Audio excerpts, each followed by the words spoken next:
noche de hoy aquí compartiendo con todos ustedes.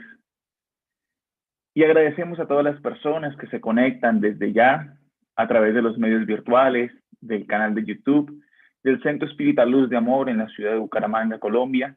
Y hacemos extensivo para todas las personas conectadas deseos de parte del Centro Espírita Luz de Amor, de paz y bien para todos. En la noche de hoy nos corresponde un tema bastante especial, un tema que realmente llena de alegría nuestros corazones. Nos encontramos compartiendo y celebrando, o próximos a celebrar, una de las fechas más importantes en el mundo tradicional hoy, en la actualidad. Sin embargo, dicha celebración no necesariamente es abarcada de la manera correcta por muchas personas, por otras históricamente tergiversada y por otras aún no comprendida. Sin embargo, a todos nos cabe comprender y entender cuál es el verdadero sentido de la Navidad. ¿Cuál es el verdadero sentido de esta celebración especial que llevamos a cabo la noche del 24 para amanecer del 25 de diciembre en cada uno de nuestros países?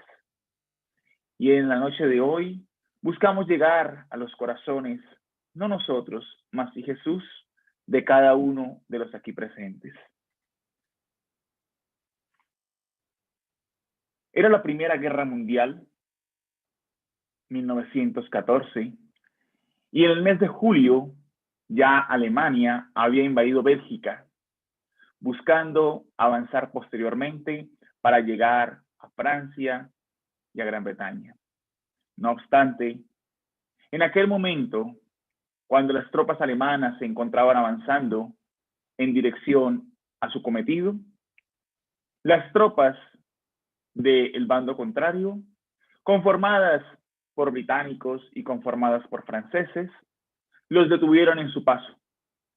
Sin embargo, a pesar de lograr detenerlos en su paso, esto les llevó unas pérdidas bastante considerables. Durante meses se prolongó el combate que tendría lugar en aquellas trincheras difíciles en medio del barro, en medio de las dificultades del terreno y de hombres que iban muriendo. Más de 10 millones de personas murieron en la Primera Guerra Mundial y más de 20 millones de heridos. Sin embargo, en aquel momento, en aquel sitio geográfico, ocurriría algo particular. Era tan fuerte la guerra en aquel frente que ninguno de los dos bandos estaba dispuesto a ceder terreno. El bando alemán había fijado su posición y sus trincheras y el bando contrario había hecho exactamente lo mismo. Comenzaron a pasar los días en aquel lugar, días colmados de guerras, de sangre y de muerte. Así llegó finalmente el invierno, llegó diciembre y con esto la lluvia, la nieve, las ventiscas que comenzaron a diezmar la energía de los soldados que allí combatían de ambos frentes. Poco a poco, los soldados, afectados por el frío, por meses en combate en el cual ninguno cedía terreno para nada, y nadie se atrevía a avanzar por el temor a ser asesinado, comenzaron a quedar enterrados entre la nieve en las trincheras. Las lluvias hacían que los campamentos allí instalados provisionalmente estuviesen inundados. Los insectos comenzaban a comerse las trincheras, los animales y demás dificultades se hacían presentes. Fue así, en aquel momento, que en la víspera del 24 de diciembre, uno de los soldados, los historiadores no se han puesto de acuerdo de qué bando, decidió empezar a buscar una tregua. Llevaban meses allí atrincherados. Quizás, dicen algunos, el sentirse lejos de casa. Dicen otros, el sentir la distancia de sus familiares. Si bien los generales habían redoblado esfuerzos en que la correspondencia pudiese llegar a las trincheras para no diezmar tanto la moral de los combatientes, el frío ya comenzaba a ser mella. Las bajas eran incontables. Razón por la cual, en algún momento, uno de los soldados, buscando que lo entendiesen en el idioma contrario, empezó a gritar desde su trinchera solicitando una tregua, a lo que el bando contrario respondió: si ustedes no disparan, nosotros no lo haremos. Y así comenzaron poco a poco a gestarse la posibilidad de salir de aquella trinchera en ese campo frío, cubierto de nieve, para por lo menos resguardarse, encontrar un poco más de provisiones, de alimentos y mejores condiciones para no morir allí por el frío. Lo curioso de esto es que en aquella noche del 24 de diciembre, uno de los soldados sale de la trinchera y comienza a caminar en dirección al ejército contrario, bajando su fusil en el suelo y llevando en su mano una pelota de fútbol, un balón. Los demás, viendo esto, tanto del bando contrario como del bando propio, comenzaron a salir de la trinchera y comenzaron a caminar en dirección al centro del campo. Empezaron a intercambiar palabras en los conocimientos que tenían de los idiomas contrarios y poco tiempo después, aquellos hombres que llevaban meses enfrentándose, cegando las vidas de otros seres humanos por las defender una nación, se encontraban jugando un partido de fútbol que sería conocido en la historia como el partido de la tregua, porque después de meses de sufrimiento se habían unido jugando por más de una hora sin ningún árbitro, pero buscando respetar las reglas y compartiendo alimentos y provisiones de ambos bandos para ayudarse, ya no como dos países, como dos regiones o como dos naciones en guerra, sino por el contrario, como una sola humanidad, como hermanos. Posteriormente, en las cartas que se han encontrado, que fueron enviadas por aquellos soldados a sus familiares, se han encontrado diversos relatos de aquellos soldados que tuvieron lugar en aquella noche, contando cómo fue aquel partido amistoso, cómo reían, cómo compartían, cómo intercambiaban alimentos e incluso, dice una de las cartas más conocidas, pude fumarme un cigarrillo con aquel que era considerado el mejor tirador de el bando alemán. Aquel muchacho no tenía más de 18 años, pero era un as con su rifle. Con menos de 18 años había matado ya más que lo que habían matado 12 soldados juntos. Y pudimos compartir un cigarrillo sin necesidad de preocuparnos por nuestras espaldas. Sin embargo, cuando ya acabase el partido y estaban todos allí reunidos, uno de ellos comenzó primero con un soliloquio que posteriormente se fueron sumando a más voces a cantar uno de los villancicos más conocidos para nosotros en la actualidad, que se llama Noche de Paz.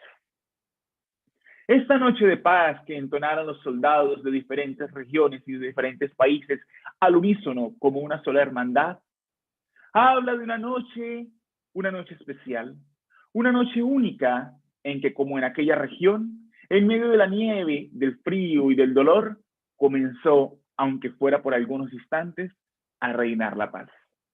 Sin embargo, cabe preguntarnos, en aquella noche de paz a la cual ellos se referían en su canto, en aquel momento, ¿qué hizo que la guerra se diezmara por algunas horas? ¿Qué hizo que las matanzas diesen lugar a la armonía? ¿Qué hizo que el odio diera tregua para que la paz pudiera reinar, aunque sea temporalmente, en aquel lugar?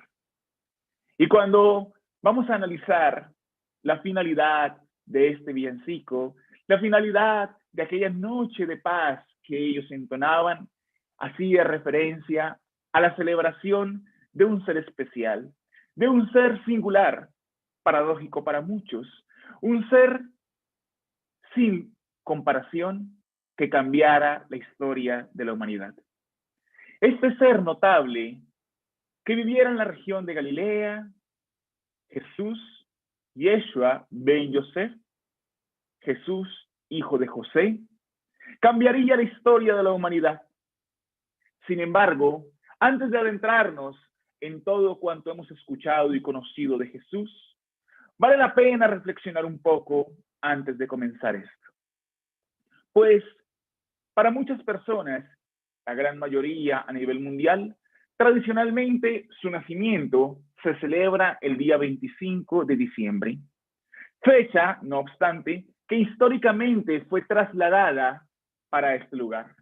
Pues, según los mejores historiadores y biógrafos, pues ya Jesús ostenta más de 5.000 biografías que se han escrito de él, título que nada importa, mas sí lo convierte en el ser más biografado en toda la historia, ultrapasando a personajes como Napoleón y tantos otros.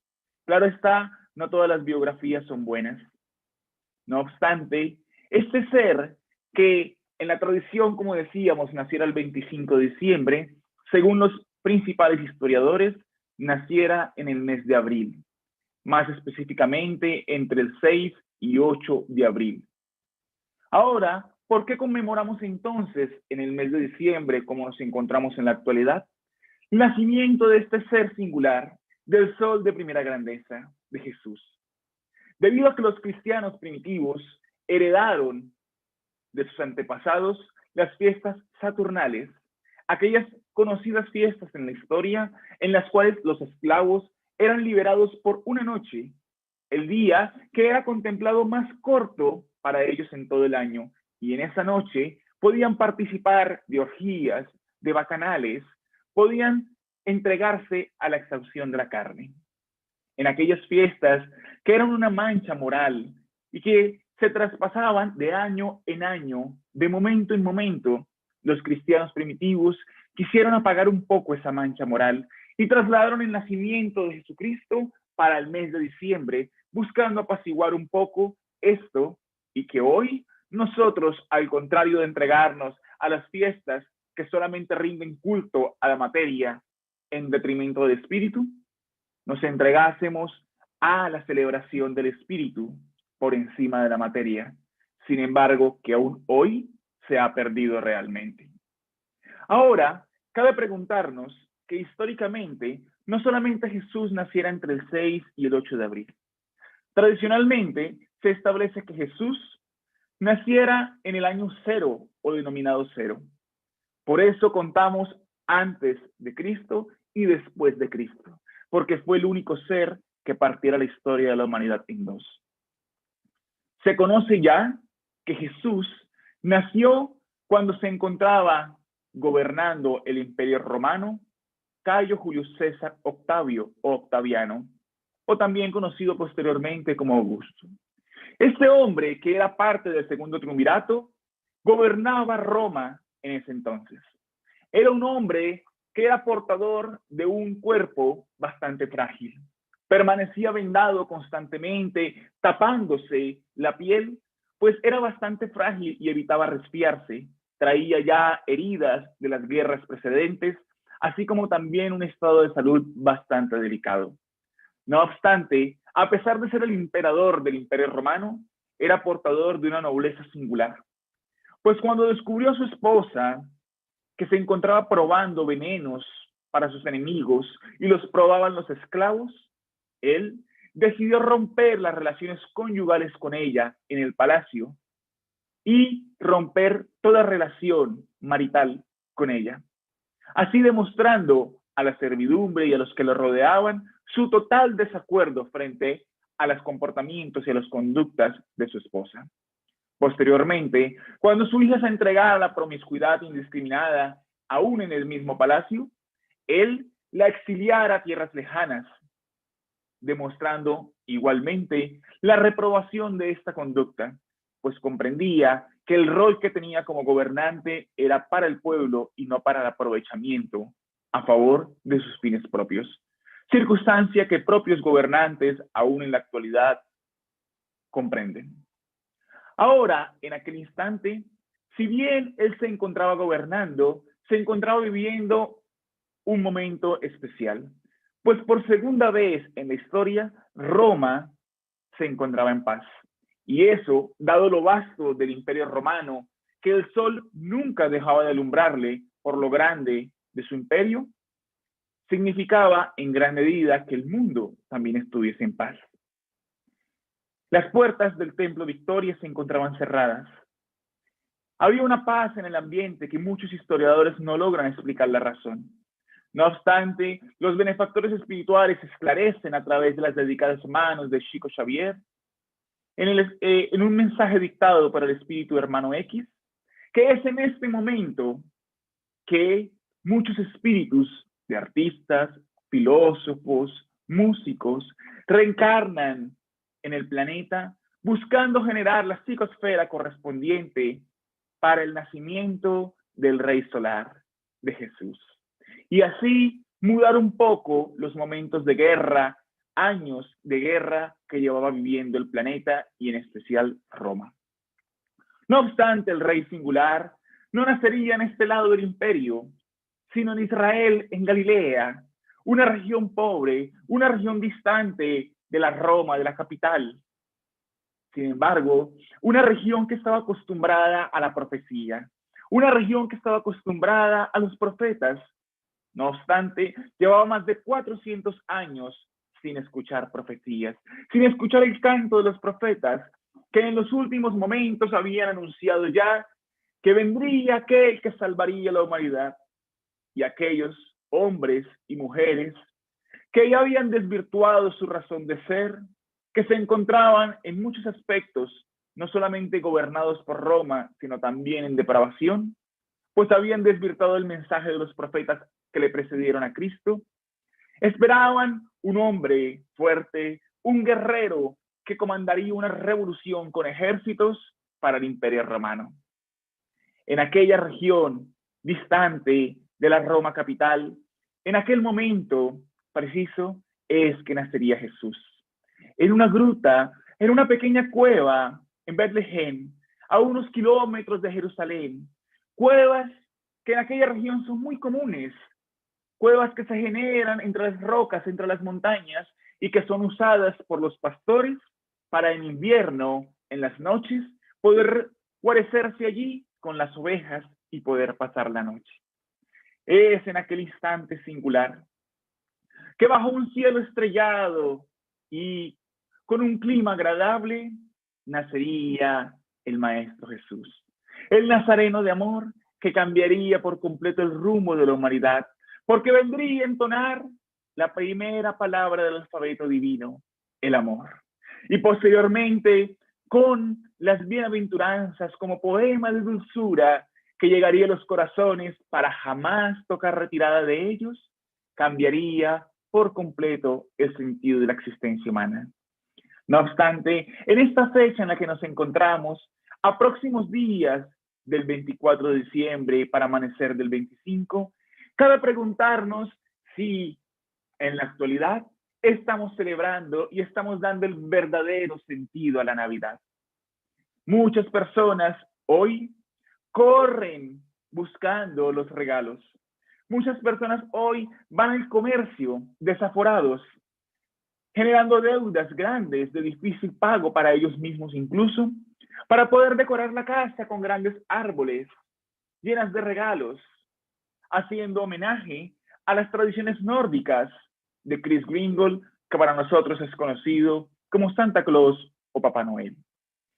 Situación que respetamos, un personaje pintoresco que si bien trae alegría a muchos niños y a muchos corazones, está lejos del verdadero sentido de la Navidad. ¿Cuál sería entonces el verdadero sentido de la Navidad? ¿Cuál sería entonces aquel momento, como vemos en esa imagen, aquel momento particular? Vale la pena recordar que en aquella región donde se encontraba en Galilea, naciendo el Maestro amado, se encontraba reinando en ese momento Herodes el Grande. Herodes el Grande llegaría a ser conocido como el personaje más corrupto que ha estado en la historia al poder en Roma. En aquella región distante, este hombre, que no era de la región, pues era asmoneo, se encontraba dirigiendo los rumbos de Galilea. Un hombre de un temperamento bastante difícil, un hombre homicida, egoísta y orgulloso, de un carácter particular. Mandaría matar a su propio hijo y también a su propia esposa por una conducta que según él era reprochable, pero que jamás pudo comprobar. Y a todo aquel que remotamente pudiese arrebatarle el poder, él lo mandaba matar. Sin embargo, Herodes el Grande, como era conocido, moriría 6 años antes del nacimiento de Jesús, según ha demostrado la historia. Por lo cual, podemos establecer que si esto fuese así, y Herodes muriera 6 años antes del nacimiento de Jesús, que es considerado el año 0, hechos relatados en el mismo evangelio, como la matanza de los inocentes, quedarían totalmente desfasados. Aquella matanza cruel que llevaría a cabo Herodes por sentirse traicionado. 3 hombres sabios iban en dirección a Jerusalén, buscando entre aquellas grutas cercanas a pocos kilómetros en Beldejem, poder homenajear al rey de primera grandeza. Y pasando por allí, por Galilea, fueron al encuentro de Herodes.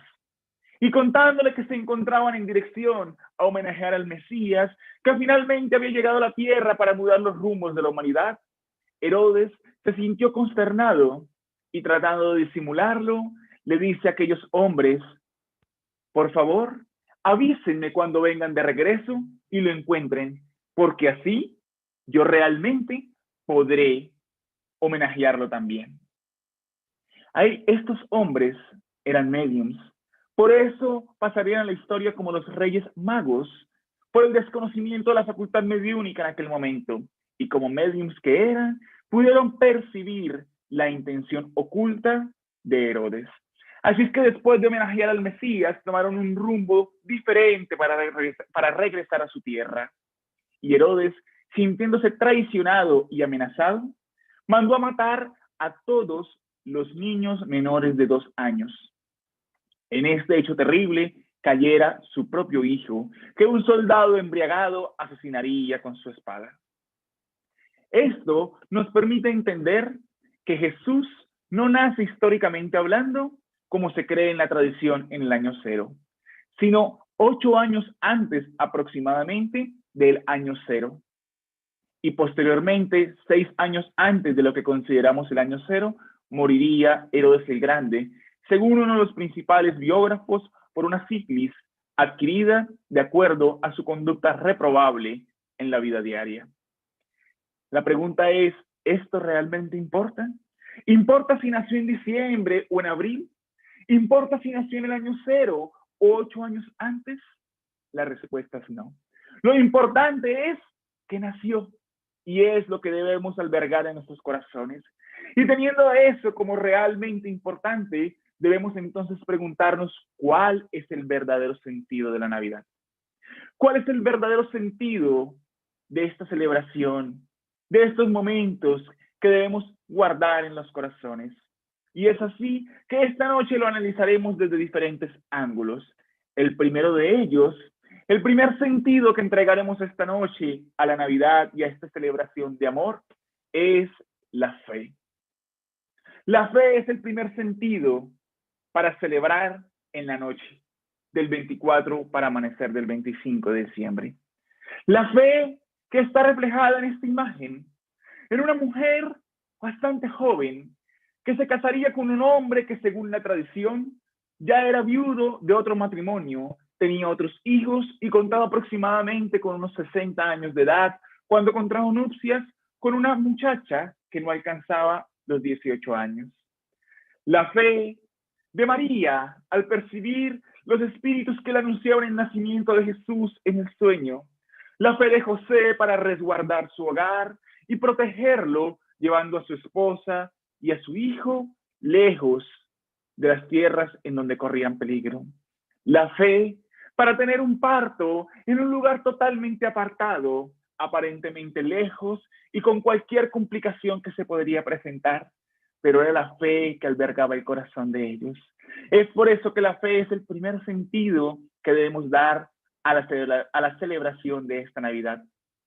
Porque al igual que ellos, todos afrontamos obstáculos, todos afrontamos problemáticas, mas todos estamos bajo la visión de Dios.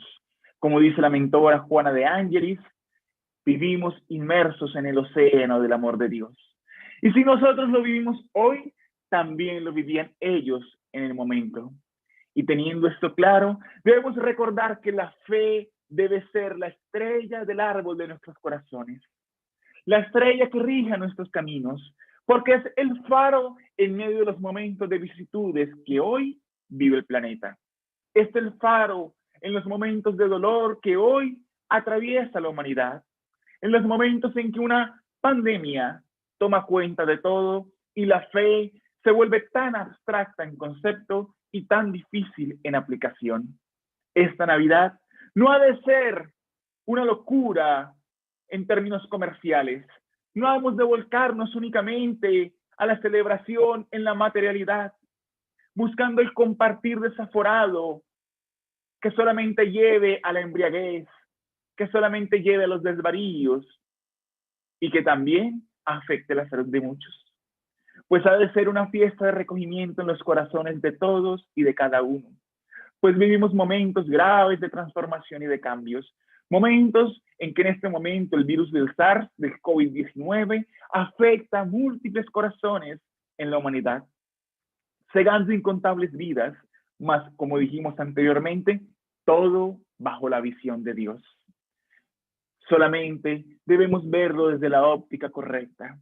Esto, imagen que vemos referenciando a cómo es diseñado o a cómo es el COVID que conocemos y que tantas hemos rondado por internet, fue analizada por el MIT en Massachusetts, en los Estados Unidos.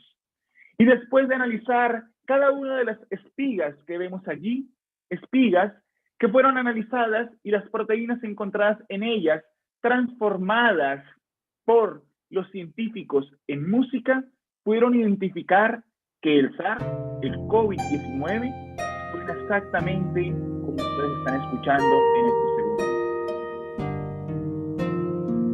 Esta es la melodía que establecieron los científicos del MIT que producen las espigas del COVID. Aquel que cega tantas vidas, pero que cuando es colocado a la luz de la música, nos entrega una melodía armoniosa, suave y que penetra los corazones. Esto es porque nada está fuera de la visión de Dios. Y como Padre que es, nos entrega siempre lo mejor, aunque esto nos presente dificultades transitorias para el porvenir de amor que está para todos. Es por eso que la fe ha de ser la estrella de los corazones. Es por eso que la fe ha de coronar nuestras almas, porque todo pasa y esto también pasará. Pues como establece este libro maravilloso que está próximo a ser lanzado, que terminó de ser psicografiado hace apenas algunas semanas por nuestro querido sembrador de estrellas Divaldo Pereira Franco y el espíritu Manuel Filomeno de Miranda, nos muestra cómo estamos ya rumbo al mundo de regeneración. Y todo cuanto vivimos actualmente es parte del proceso de cambio. Y dice, en el trecho del libro, establece nuestro pequeño grupo, recordando allí algo. Vamos a devolvernos acá para pausar la música y no afecte el sonido. Nuestro pequeño grupo estaba constituido por 50 espíritus que eran divididos en subgrupos, narra el libro en una de sus páginas. La tarea que todos teníamos asignada era el objetivo de disminuir la intensidad de la epidemia que ahora se había transformado en pandemia, haciendo referencia a la circunstancia actual que vivimos. Ahí, en estas pequeñas líneas de este párrafo extraído de las páginas de este libro, ya podemos darnos cuenta que nada ocurre fuera de la visión de Dios y por eso la fe debe guiarnos como sentido propio de la Navidad. Porque ahí ya están los espíritus con el objetivo de disminuir la intensidad de las circunstancias que vivimos. Muchos preguntarían entonces, ¿cómo ocurre esto? Y responden, esa labor sería realizada, continúa diciendo el espíritu de Manuel Filomeno de Miranda, a través de las construcciones espirituales en las regiones foco de contaminación, ayudando a los individuos aquí a mantener el comportamiento sereno y abstenerse de extravagancias que desconecten el equilibrio emocional y las reflexiones mentales en el día a día existencial. ¡Qué maravilloso! La mejor forma, dicen los espíritus, de poder ayudarnos es manteniendo el comportamiento sereno. ¿Y cómo se alcanza el comportamiento sereno en medio de las dificultades? Con la fe. Con la fe que sabe que esto también pasará, que es un momento transitorio y que los espíritus trabajan en decenas de espíritus bajo el comando de Ismael, dirigiendo campañas, ayuda, trabajo a tantos centros de atención en el planeta Tierra. Entendiendo esto, debemos comprender que la fe ha de ser el primer sentido de la Navidad que daremos en la noche de hoy. El segundo, la caridad. La caridad ha de ser la segunda, el segundo sentido de nuestra Navidad. Y colocamos acá la imagen incomparable del pobrecito de Asís. Pues él, 12 siglos después de haber compartido con aquel que acompañó en la cruz y que recibiera a María, la madre de Jesús, ahora como su propia madre, aquel vidente de Patmos que nos regalaría el Evangelio del Apocalipsis, el apóstol Juan, volvería 12 siglos después para recordar la importancia de la caridad y del amor, diciendo y pidiendo solamente al Maestro de Nazaret: hazme un instrumento de tu paz. Y cuando uno de sus frailes, compartiendo con él, recordando que fuese él, Francisco de Asís, quien diera creación al pesebre que hoy celebramos, pues después de visitar la denominada Tierra Santa y sensibilizarse con las regiones por donde Jesús paseó su humanidad, él regresara y fuera allí en Grecia, en Italia, donde tomando unos animales que se encontraban allí, en un pequeño establo humilde, queriendo recrear aquella gruta, queriendo recrear aquella circunstancia de nacimiento, él trajera por primera vez la imagen del pesebre. Pero su intención era la de demostrar la humildad del nacimiento del Rey singular, la humildad en la que nació el sol de la humanidad. Y nosotros, a través de los cebos, hemos cambiado comercialmente, dando lugar a pesebres vistosos, a pesebres que se enarbolan con muchísimas cosas y que realmente no tienen el real sentido de lo que el pobrecito de Asís estaba buscando. Y es así que, como decíamos anteriormente, un fraile, preguntándole, le dice: Padre Francisco, ¿cómo debemos entender la caridad? Y Francisco le responde: la verdadera caridad es hija del amor. Porque la caridad no es más que el amor puesto en práctica.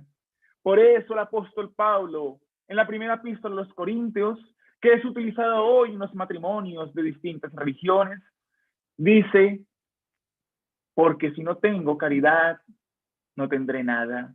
Las religiones en las traducciones colocan: si no tengo amor, nada tengo. Mas la palabra real utilizada por el apóstol Pablo fue caridad. Pero esto poco importa, porque caridad no es más que amor puesto en práctica. Y así lo entendía Francisco. Por eso dice: la verdadera caridad es la hija del amor. No exige para no perder la alegría. La caridad no ofende para no perder la paz. No es violenta para no perder el equilibrio. No es maledicente para no frustrar la bondad. No arde en celos para no disgustar a nadie. No duda de las cosas de Dios para no olvidarse de la esperanza. Qué bella definición de caridad. Cuando la leímos por primera vez hace algunos años, nos conmovimos hasta las lágrimas de ver la visión tan profunda de aquel que decidió casarse con la pobreza y hacer de la caridad el perfecto ejemplo para lograr emular a Jesús como nadie. Y continuó respondiendo con dulzura a los frailes que en aquella noche la acompañaban: la caridad cumple su deber al que fue llamada para no someterse al tribunal de la conciencia. Y finaliza diciendo: la caridad hacia los demás comienza con el respeto a los derechos de los demás, de todas las criaturas, donde quiera que estén, dentro de nuestras fuerzas. Y ella nunca se queja, nunca maldice y nunca se revela, nunca desea el mal, nunca pide para sí, nunca injuria y nunca se entristece. Es un sol de Dios que nunca se apagará. Es esta la caridad que nosotros debemos instaurar en nuestros corazones, no solamente como real sentido de la Navidad, sino como real sentido de la vida, porque es el amor puesto en práctica, y el amor es la base y la cúspide de la enseñanza de Jesús. Por eso aún en la cruz Jesús habló de perdón. Por eso aún en la cruz Jesús habló de amor para todos. Porque antes de Jesús muchos habían hablado de bondad, muchos otros de misericordia, ninguno de amor. Antes de Jesús la humanidad había conocido las guerras, había conocido a Aníbal de Cartago, había conocido a Ciro de Persia. Después de Jesús, la humanidad conocería a Tila, el rey de los hunos, a Gengis Khan, aquellos que donde pasaban su caballo decían no volverían a ser la hierba. Conocería a tantos seres que buscarían instaurar mediante el odio y el rencor el poder en el mundo. Pero solamente Jesús buscó no el poder, sino el perdón. No las guerras, sino el amor. Porque el mundo ha conocido muchos avances. Desde las épocas antiguas, cuando los fenicios reencarnaron en Portugal y en España para dar principio así a las primeras navegaciones que atravesaron los océanos, cuando los vikingos igualmente atravesaban los océanos en sus barcos, llegando por primera vez o siendo los primeros que llegasen a América, y que posteriormente uno de ellos reencarnara como Cristóbal Colón, y conocedor que ya existía tierra al otro lado. Por eso emprendía expediciones buscando un camino, creía él, a las Indias. Sin embargo, los avances de la navegación, ahora de la aviación, hace pocas semanas, de los cohetes al espacio como el SpaceX y demás, ninguno, a pesar de que ha traído confort y avances tecnológicos, se equipara a la caridad como hija predilecta del amor. Es por eso que Francisco de Asís la coloca como base de su ministerio, comprendiendo que fue Jesús quien nos invitó y Kardec quien nos dice que fuera de la caridad no hay salvación. Y la caridad no puede ser puesta en práctica, no puede ser entendida en los corazones, si no es entendida como hermana de la fraternidad.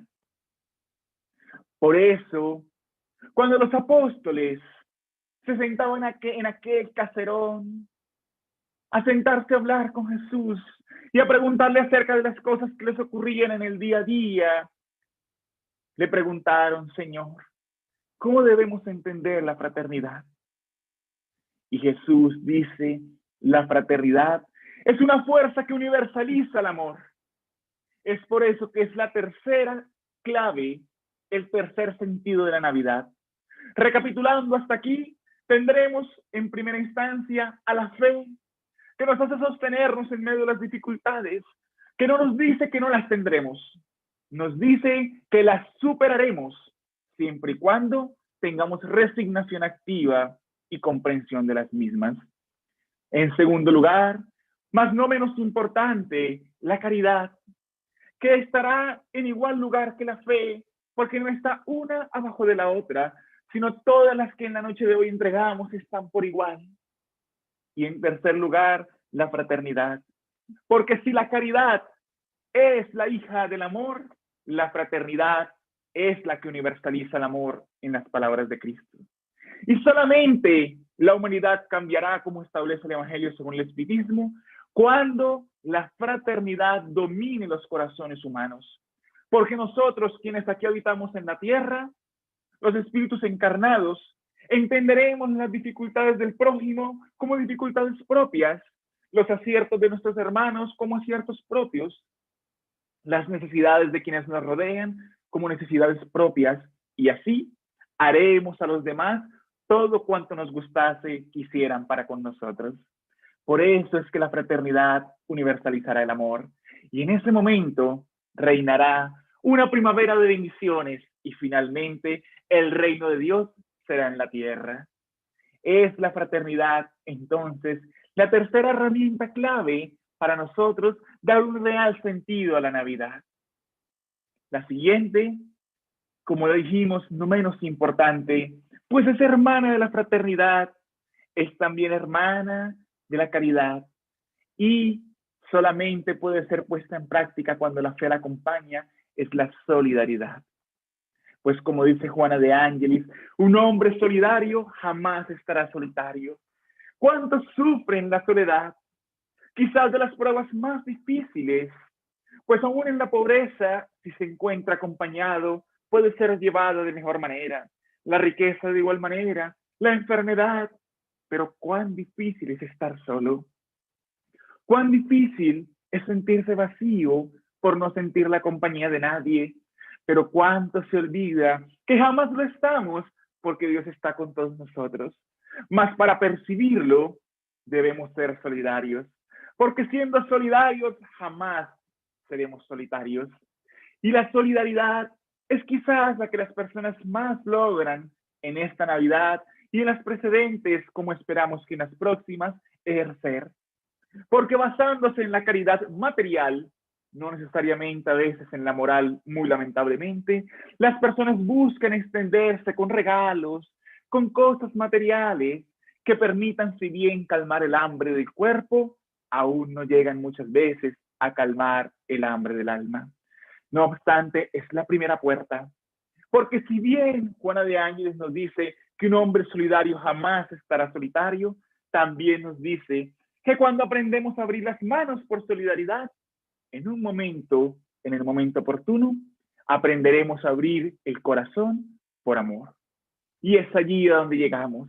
Para poder abrir el corazón por amor, debemos aprender a abrir primero las manos en solidaridad. Es por eso que Jesús entregó todos sus días a los menos favorecidos. Y no solamente a los menos favorecidos materialmente, pues también se sentó con el cobrador de impuestos, también atendió a la meretriz como al leproso, a todos por igual. También buscó aconsejar a los senadores, aquellos que le buscaron como Publio Lentulus. A todos buscó amarlos, aún a los que le crucificaban. Pero la primera puerta para nosotros, aún tan imperfectos, ha de ser la solidaridad. Fe, caridad, fraternidad y solidaridad. Por eso, el venerable Francisco Cándido Xavier, Chico Xavier, nos dice que la Navidad no es apenas una fiesta en el corazón del hogar. Es también la reafirmación de nuestra actitud cristiana delante de la vida. Es decir, es la oportunidad de religarnos con el Nazareno de amor, de religarnos con Dios, no desde el aspecto netamente religioso, mas sí desde el aspecto vivencial. Recuerdo que el año pasado, en estas fechas, tengo el hábito de enviar mensajes vía WhatsApp a varias personas, deseando feliz Navidad, dando buenos deseos de amor para estas fechas, deseos de paz y bien, como acostumbraba hacerlo Francisco de Asís. Y recuerdo que le envié uno a un mensaje a una gran amiga, que me respondió a un mensaje que yo le había redactado con cariño, diciéndome, yo no soy católica, por eso no celebro estas fechas. Por eso, gracias, pero yo no deseo feliz Navidad. Yo sonreí frente a la pantalla del celular y le dije, yo tampoco soy católico, mas sí buscamos ser fraternos. Y por eso el sentido de la Navidad es ese, y te digo feliz Navidad. Ella respondió con una carita de una sonrisa en un emoticón, y allí quedó la conversación. Pero reflexiones profundas se vinieron a mi mente frente al desconocimiento real, como dice aquí Chico Xavier, de la reafirmación de nuestra actitud cristiana indistintamente de la religión que profesemos. Porque la fraternidad es tanto para los católicos como para los musulmanes, como para los ateos, como para los espíritas, para todos, pues todos hemos de ser fraternos, hemos de ser amorosos y necesitados estamos de la fraternidad y del amor. Por eso busquemos en esta fecha religarnos con Jesús. Y la mejor forma de religarnos es con el amor. El amor que es la cúspide de todas las anteriores, porque todas, de una u otra manera, no son más que representaciones del amor. El amor que, como establecen las páginas doradas del libro memorable, el Evangelio según el Espiritismo, resume toda la doctrina de Jesús. Porque es el sentimiento por excelencia, y los sentimientos son los instintos elevados a la altura del progreso realizado. ¡Qué bellas palabras! Los sentimientos son los instintos elevados. Todos somos portadores de instintos. Todos aún respondemos instintivamente como lo hace un animal. Y aún vemos animales más amorosos que muchos seres humanos. Sin embargo, cuando los sentimientos son elevados, cuando los instintos mejor son elevados a la altura del progreso, se transforman en sentimientos. Y continúa diciendo, el hombre en su origen que todos hemos tenido y por el cual todos hemos pasado, solo tiene instintos. Más avanzado y corrompido también, solo tiene sensaciones. Más instruido y purificado, tiene sentimientos. Es a lo cual todos debemos buscar llegar. Y una vez estemos allí, comprender que el punto primoroso del sentimiento es el amor. No nos referimos al amor de pareja, no nos referimos al amor sexual de muchas personas, pues esto no es amor, sino solamente instinto. Nos referimos al amor que Jesús se refería para todos, el amor que nos hace amarnos entre hombres, entre mujeres, entre animales, porque todos somos hermanos. Por eso Francisco decía, hermano sol, hermana luna. Trataba de hermano al lobo, de hermano al leproso, de hermano a todos los que se le acercaban, como lo hiciera también la venerable Clara, quien la acompañara.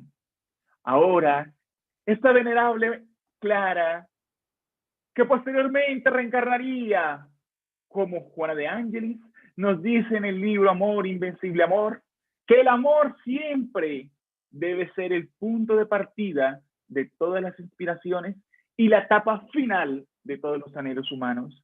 Como seres humanos queremos crecer, como seres humanos tenemos metas, metas sociales, metas económicas, metas aspiracionales, laborales, y no está mal, mas siempre todas y cada una de ellas deben estar coloradas por el amor.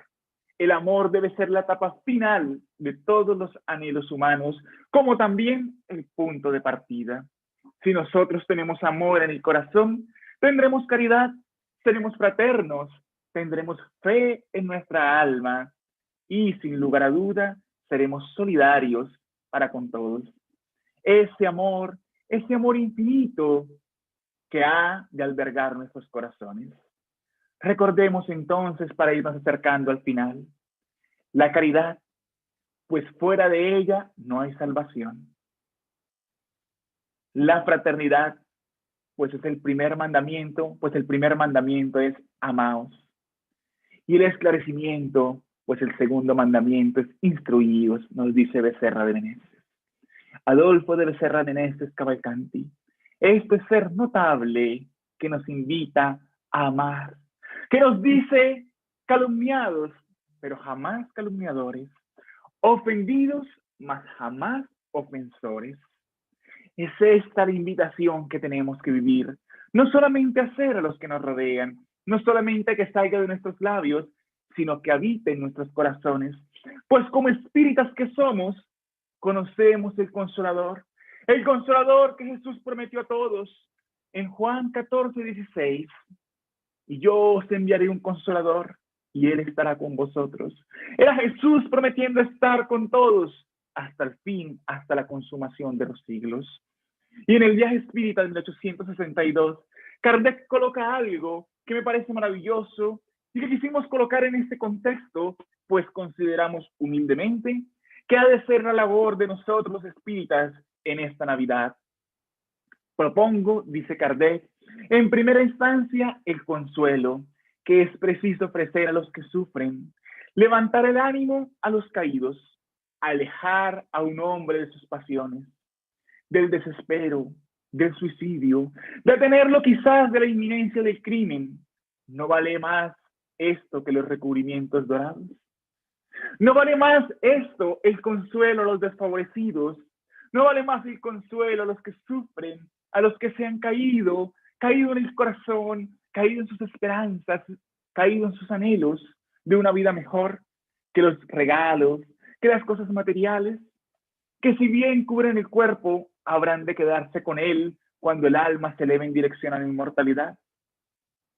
Está bien que compartamos en familia, mas no olvidemos que somos todos una familia universal, pues vivimos en Dios.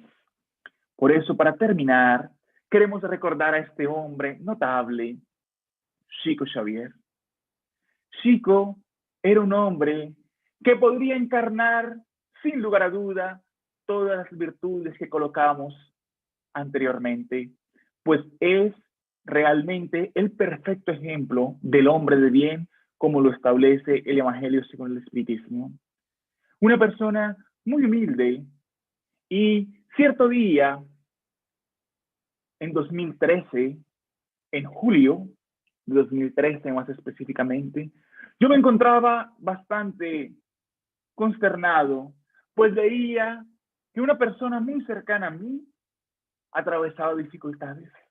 Conversábamos frecuentemente y veía las dificultades que veía, las dificultades que afrontaba, y tratando de poder aportar algo diminuto, una gota en el océano de la humanidad, busqué qué podría darle a esta persona.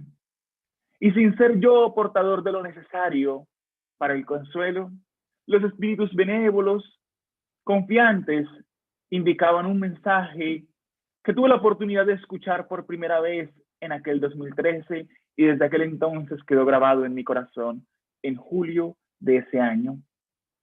Y era una experiencia que viviera Divaldo Pereira Franco con Chico Xavier.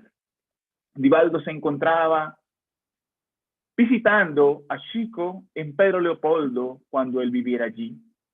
Y Chico le dice a Divaldo: en la noche de ayer, mientras dormía, se me presentó en desdoblamiento dos espíritus, Lía y Concepción.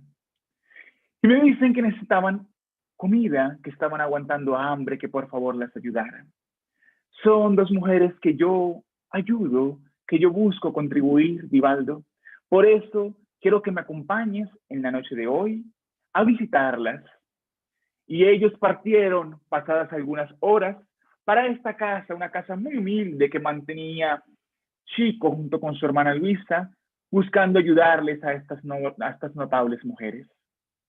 Al llegar allí, a una casa de tapia, de varas, de barro, muy humilde, que se encontraba en lo alto de una pequeña colina, pudieron constatar que abrió la puerta una mujer de unos 90 años de edad, bastante demacrada.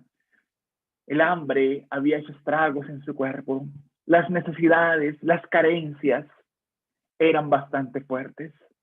Y los que allí acompañaban junto con Divaldo y otras personas que en ese momento eran gerentes de unos bancos, su esposa y otros compañeros, pudieron constatar las necesidades físicas que vivía la señora Concepción a sus 90 años de edad aproximadamente. Sin embargo, cuando abrió la puerta con una vestimenta bastante simple, sin ninguna ropa interior ni nada, por lo precaria que vivía, al ver a Chico, que con dulzura se aproximaba, le dice: Chico, no podrás creerlo. Anoche soñé que hablaba contigo, que te pedía que nos trajeras alimento. Y mira qué curioso, soñé contigo anoche y aquí estás. Chico sonrió y entró junto con sus acompañantes. Conversaron algunos momentos con la señora Concepción y entonces Chico preguntó: ¿y Lía dónde está? Ah, está dentro, Chico. Entonces Chico, mirando a sus acompañantes, les dice: Lía es la mujer más bella que yo he visto en mi existencia. Es una mujer con unos ojos increíbles, un cabello maravilloso, un cuerpo hermoso. Es como un ángel. Y comenzó a describir a Lía y los que allí se encontraban.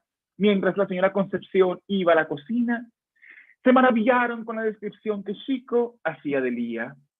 La señora que acompañaba a Chico, esposa de aquel gerente de banco, viendo la sencilla de la vestimenta de doña Concepción, retiró un costoso abrigo de pieles que llevaba y se lo colocó a ella para que se protegiera del frío. Abrigo que aquella mujer de avanzada edad, sin siquiera conocer su valor, a los pocos minutos ya había ensuciado. Entonces, Chico le dijo, vamos, vamos para que conozcan a Lía. Y se adentraron donde había un catre humilde, bastante desgastado. Y pudieron encontrar a una mujer de aproximadamente unos 60 años de edad. Su cabeza era de tamaño normal, pero su cuerpo era totalmente diminuto y desformado completamente. Era ciega, era muda y se encontraba desformada de los pies a la cabeza. Los ojos parecían vidriosos por la ceguera. Sin embargo, al sentir la vibración de Chico, ella, con lo poco que podía moverse, mostró la alegría, se emocionaba tratando de expresar la alegría de sentir a Chico en la habitación. Y todos se impactaron al ver a Lía y ver la descripción que Chico había hecho hace unos momentos atrás. La belleza del alma, no la del cuerpo físico, la belleza del espíritu. Compartieron demoradamente allí y cuando salieron de aquella casa, Chico relató lo siguiente. Estas dos mujeres sufren hoy bastantes dificultades, pues en una vida pasada ellas fueron parte de la corte de Felipe de España y apoyaron la Inquisición de unas personas con el ánimo de poder robar unas tierras y una riqueza que finalmente lograron robarse. Hicieron mucho daño en aquel momento. Han pasado muchas encarnaciones desde aquel entonces y han venido poco a poco saldando las deudas. Hoy, en esta encarnación, están sublimando la experiencia finalmente. Una ya con 90 años en condición de abuela y la otra con 60 años hoy en condición de nieta. Una desformada, ciega, muda y la otra con las carencias teniendo que estar pendiente completamente de su nieta. Nieta que iba a ser abandonada y que ella rescató, pues cuando nació y se dieron cuenta de cómo estaba, la tiraron para que muriera con el frío. Y ella, rescatándola, se vino a una casa humilde y comenzó a cuidar de ella. Todas las navidades, cuenta Chico, yo las paso allí. Pues hacía algunos años me encontraba bastante solo en Navidad y me puse triste y empecé a leer acerca de la vida de Jesús y comencé a llorar. Pues en mi condición de soltero, dice Chico, mis familiares todos tienen sus hogares y yo no quería importunarlos en sus casas en estas fechas, así que la pasaba solo en mi casa. Y el doctor Adolfo Becerra de Meneses se me presenta al espíritu y me dice, Chico, valdría la pena que pasases esta Navidad con Lía y doña Concepción.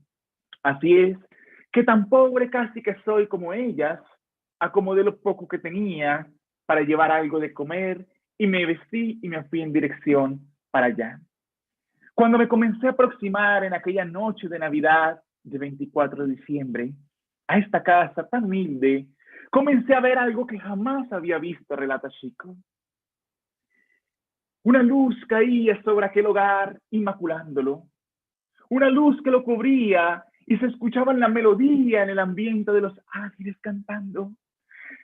Muchos espíritus de gran nobleza se acercaban en aquella casa y cuando terminé de subir aquel montículo en dirección a la puerta, encontré uno de los personajes principales de un libro que yo había psicografiado desde chico hacía años atrás, Ave Cristo, que en su condición de esclavo había entregado su vida en favor de Jesús. y en su última encarnación fuera Eurípides Barçanulfo. Y allí, en su condición de esclavo que se vestía espiritualmente en aquella noche, en la puerta, me recibió diciéndome: bienvenido, chico. Es momento de compartir la verdadera celebración del nacimiento de Jesús con los hijos del Calvario. Adelante. Y en aquel momento experimenté sensaciones que en mi vida había experimentado.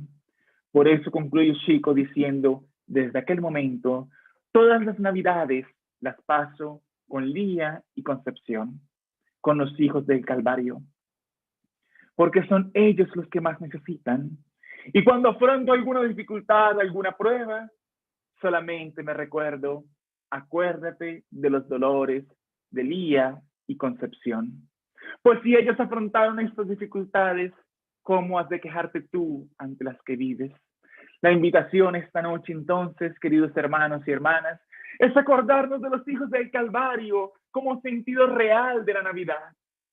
Es acordarnos de los menos favorecidos, no solamente en la caridad material, más en el compartir, más en el corazón, en la plegaria, en el corazón que no solamente da, sino que se da a sí mismo y se entrega. Es ese el sentido de la Navidad. Permitir que Jesús realmente renazca en los corazones. Que Jesús, que no solamente naciera hace más de 2000 años en aquella gruta humilde, renazca realmente en el corazón de nosotros hoy. Por eso, viendo aquella imagen que busca emular el nacimiento humilde entre los animales al fondo, con la luz que cae sobre ese pequeño bebé, hemos de preguntarnos, recordando en estos momentos a la amorosa benefactora y cariñosa Mei Mei, hemos de preguntarnos: tú que eres el rey singular, que entre paja decidiste nacer, ¿por qué decidiste hacerte tan pequeño cuando hubieses podido eclipsar a la humanidad con la grandeza de tu reino? ¿Por qué extendiste tus brazos diminutos y tiernos a los pastores que allí llegaron, pidiendo consuelo y ayuda, tú a los pastores, cuando el cielo mismo te homenajeaba con una estrella sublime y los ángeles cantaban hosanas por tu nacimiento? Hoy comprendemos que decidiste hacerte pequeño para que el orgullo tocara en retirada de nuestros corazones. Y así, en lo frágil que te veías en aquel nacimiento humilde, nosotros, amándote en el pesebre olvidado, aquel que Francisco intentó emular, amándote a ti, tan frágil y diminuto, aprendiésemos, aunque sea, amarnos entre nosotros y a nosotros mismos. Hoy entendemos, Rey singular, Sol de primera grandeza, que viniste a la tierra y te hiciste pequeño para poder tomar nuestro corazón en tus manos y convertirlo en arpa sonora de los cantos de la inmortalidad, y posteriormente, entonando las bienaventuranzas, habitar en los corazones de los pobres de espíritu, porque habitan tantos ricos en la materia y tantos pobres en el espíritu, tan pocos pobres en los espíritus. Por eso, entendiendo que realmente decidiste descender de las alturas a las cuales vivías para mezclarte entre las necesidades humanas que nosotros nos debatíamos y entre el lodazal de nuestras imperfecciones, comprendemos, Jesús, que hiciste esto porque no nos buscabas como adornos de tu carro de triunfo, no, tampoco como vasallos de tu reino, de tu gloria. Viniste para buscarnos como amigos sencillos, que pudiéramos transformarnos a similitud de aquellos que te acompañaron en el primer momento, en pescadores de almas en la humanidad tan necesitada de ti, Señor. Hoy solamente, postrados de rodillas en espíritu, Te pedimos que arranques nuestro corazón de la cárcel oxidada de nuestro pecho, oxidada por el orgullo, por el egoísmo que aún reina en el planeta. Y nos hagas llorar de emoción al sentirte en nuestros corazones, al sentirte en nuestras vidas. Y que al igual que en aquella noche sublime de tu nacimiento, una estrella alumbraba el firmamento, nosotros, Jesús, hoy, a similitud de los pastores humildes que fueron a adorarte en aquella gruta, cuyos corazones se encontraban llenos de gratitud y llorando al verte entre los animales, al Rey del mundo entre la humildad del planeta, llorando comenzaron a repetir aquellos simples hombres lo que gritaban cantando las voces de la inmortalidad en el firmamento en aquel momento. Gloria a Dios en las alturas y paz en la tierra a los hombres de buena voluntad. Son los deseos con mucho amor para todos en la noche de hoy. Que Dios nos bendiga siempre. Gracias.